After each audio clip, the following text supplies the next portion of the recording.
This is Coolum Beach. And I was chilling just down there near the flags behind us. And I was like just laying like face down in the sun, like just enjoying it. And I was just laughing my ass off, like randomly in little outbursts at like memories and things that I've imagined for the future. And yeah, I was like hysterically laughing every now and then, like just like full body shaking laughter. And I kind of wasn't even thinking like I'm in public. And then the lifeguards came over and I was in my own little world so much. They're like trying to talk to me. I'm like, oh shit, hey. It was pretty funny. Like, yeah, they were asking if I was okay. Maybe it looked like I was like having a seizure or some shit. But I was just like laughing. It's been a good day here in Coolum. I think this is where I would live if I lived here. Like, the ocean's a bit choppy today, but up there is like, it just looks like the most heavenly beach ever when you look all the way down. Whoop, trying to figure out which way my mic cable goes. I was thinking about watching the sunset from here and then taking off back towards Brizzy. I've been meaning to head back towards Brisbane for like 3 days in a row now. Just keep staying here. It's nice though. I guess where I'm going back to is almost as nice as this. I didn't think that I'd ever love a place more than I loved Kira, but Coolum would be it. Like living in one of these, a similar sort of setup to how we were at Kira. Little apartment across the road from the beach. Tiny little box. Don't need it to be epic. It's just like a place to sleep and have a shower. Yeah. I gotta be careful. I'm facing this direction because the wind will just like ruin the audio. Epic spot.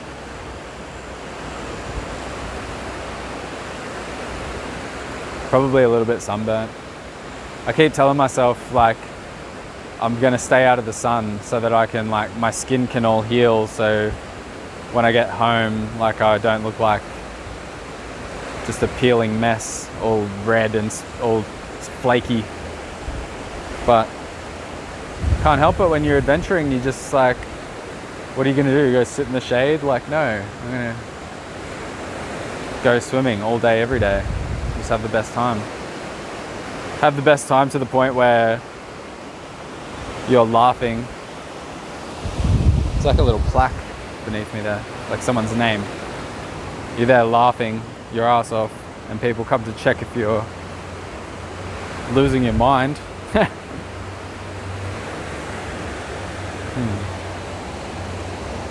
So this is journal number 70. I don't know if they all will be uploaded or if they'll all get posted, but yeah, journal number 70 from this huge Australia camping trip from Darwin to the Sunshine Coast currently and everything in between. And I think North Queensland is the winner for best waterfalls and rainforests and like just picturesque, magical places, but they lose points because they've got deadly jellyfish and crocodiles and you can't swim everywhere. And then Sunshine Coast is the winner for just like all-time favorite spot. And Darwin is the winner for epic, just epic, like massive natural wonders and just like landscapes, like between the wet and the dry season, how much they transform. Like it's so many worlds in one. And I guess like Central Australia and Central Queensland outback is the winner for like journey. Like you want to find something deep inside yourself, go spend time in the desert or in the outback with the emus. The emus will show you the way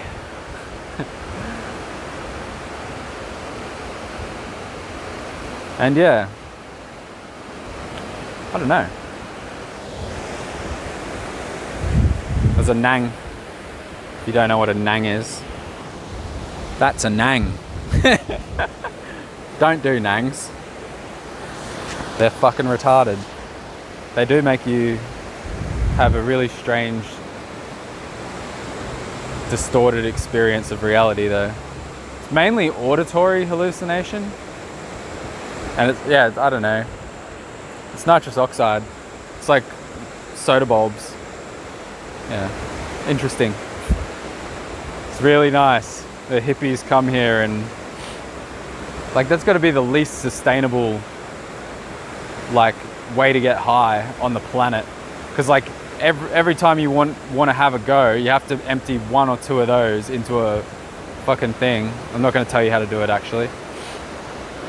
And they're like heavy like metal fucking things, and you also create other waste as well because you use other things because you got to empty it into something. And yeah, just the most wasteful, least sustainable psychedelic on the planet. And it's weird that all the hippies are into it, like the people that are like wanting to save the environment and eat vegan. And it's not the only people that do it. Like, I don't know, teenagers, young people generally smash the nangs, I guess because it's naughty and easy to get access to. They'd probably do other things if they knew how to get their hands on them, but you can just buy that shit at the shop. There's heaps of stuff you can buy at the shop. It's dangerous how easy it is for like young people to get their hands on psychoactive substances without any kind of like prescriptions or fucking, they're just at the shop. But I guess you got to know what you're looking for. I'm gonna try to walk backwards so I'm not in the wind. No, I'll walk forwards. I don't know what I'm doing. Just seeing a nang has fried my brain. I've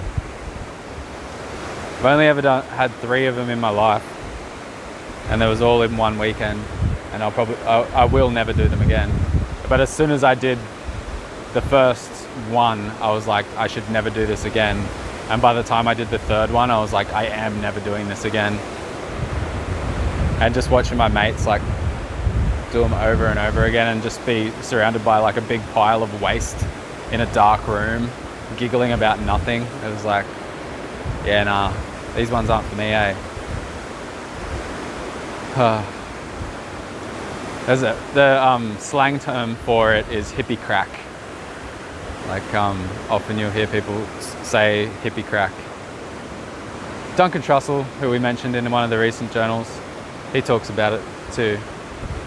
It's like the sound of nitrous oxide being released from a canister has the same effect on hippies as an ice cream truck jingle has on children. They all just run towards the sound. It's pretty funny. I don't know, the word hippie is like completely, like I find it offensive at this point, like because of the connotations and the ideas that people have about hippies. If somebody calls me a hippie, I'm like, who the fuck do you think I am? Like, I don't like it. I don't want to identify with that label. No judgment if you do, if you like being a hippie.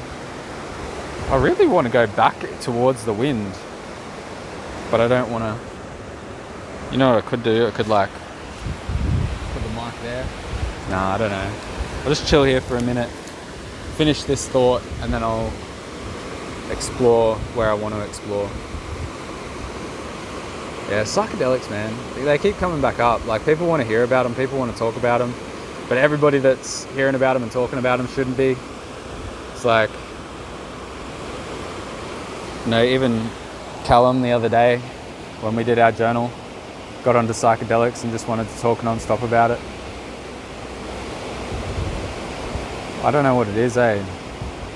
I think like if the world wouldn't be so crazy if things weren't taboo, like if everything was just more balanced, because I think we're not allowed to talk about any of this crazy metaphysical shit or psychedelics or all these things. They're like so against everything, and it's all censored and it's just not allowed, and there's all these rules.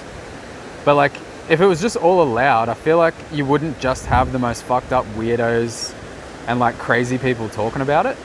Like, imagine that there was nothing no subject that was taboo, like no subject that was too far out and you weren't supposed to talk about it.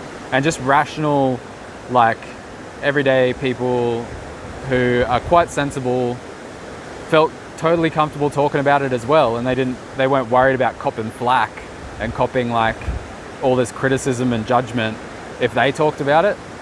And like you imagine like, you know, like a 42-year-old dad of two talking about psychedelics on the internet, and how much more sensible that would be, and how much more actually educational and harm reduction that would be.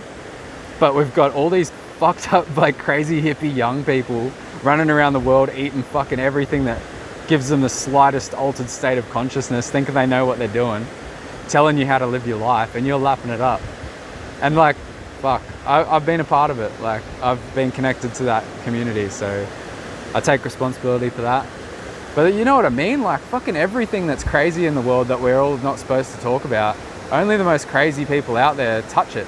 Only the most crazy people out there will have a conversation about it. So the conversation itself becomes more crazy. But if we just opened up the conversation, if we all just fucking grew the fuck up and we were adults, and we acknowledged that there's all this other stuff going on in reality that gets swept under the rug, and adults actually entered the conversation like real mature grown-ass people, it would be a different conversation. You need those fucking adults to be talking to the kids, and not this fucking, I'm not talking about a conversation where it's like, don't do drugs or I'll fucking flog ya, and that's the end of the conversation. That's stupidity. Fuck those parents. I reckon, yeah, because kids are going to explore. I explored, you explored, everybody's going to explore something. Or unless you're adequately terrified by your programming and conditioning. But that's no way to live either, because then you're just going to be like shuffling along through life, wondering about everything, but too scared to even wiggle your toes. You don't want to live like that. You want to explore. People got to explore. But we need to have like the conversations. We need to have the education. We need to have like, not this fucking bullshit where everybody's saying like, you know, we all know the war on drugs era was just like one of the most catastrophic things ever. And not because drugs are bad, because the fucking policy was bad. It created so much of the world's problems, including economic ones. Like, do your fucking research. Go look at the war on drugs and what it did. And now all the taboo and like all that around it that I'm ranting about right now. How did I get onto this? I saw a nang and now I'm frustrated.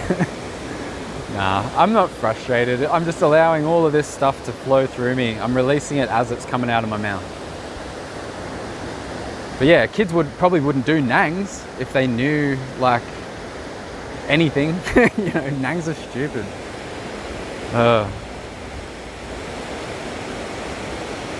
They're not designed to be consumed. They're designed to make your soda fizzy. If you want to have a psychoactive substance, get it pure. Get it from, like, get some proper pure stuff that's meant for human consumption. No research chemicals, no nonsense. And actually know what you're getting into. Like, read some books, watch some documentaries. And there isn't even good books or documentaries because of everything that I just said. No one's actually having the conversation. Only the most crazy, fucked up people out there. You know, Joe Rogan's the best we got. Are you kidding me? No. There's so much more. I guess as it is changing. The taboo and everything is being, like, more and more people are entering the conversation, and more rational, everyday, sensible, you know, people that aren't just like fucked off their head in a distorted reality, not knowing what's going on, telling you about it. There's like more and more real everyday people having a conversation. But even then, like, we need people who actually know what they're talking about. And then, like, I don't even know if those people are ever going to enter the conversation, because quite frankly, they're all looking at the world like, man, this is just straight up nonsense. I'm not participating in this. It's not worth my time. Let everybody learn the lessons the hard way. Oh man. Yeah. It's like, I know people want me to talk about psychedelics. I know, like, I talked about it more, I would get like 100x, 1000x views, but I'm just not interested because it's like the culture is just not in my alignment at all. I'm not interested in like this current incarnation of psychedelic culture. It's just not for me. It's gone all wonky. I guess, yeah, I've contributed to it. There's no denying that. But yeah, I don't really want to get into it. I will in like ways like this right now, like I just did. But yeah, I don't know. I don't know what this is. Just, it happened. Journal number 70 out of this part of the journey. If you, I don't know, if this was interesting, click the like button for me, leave your comments down below, subscribe if you haven't already, and I'll see you when I'm looking at you.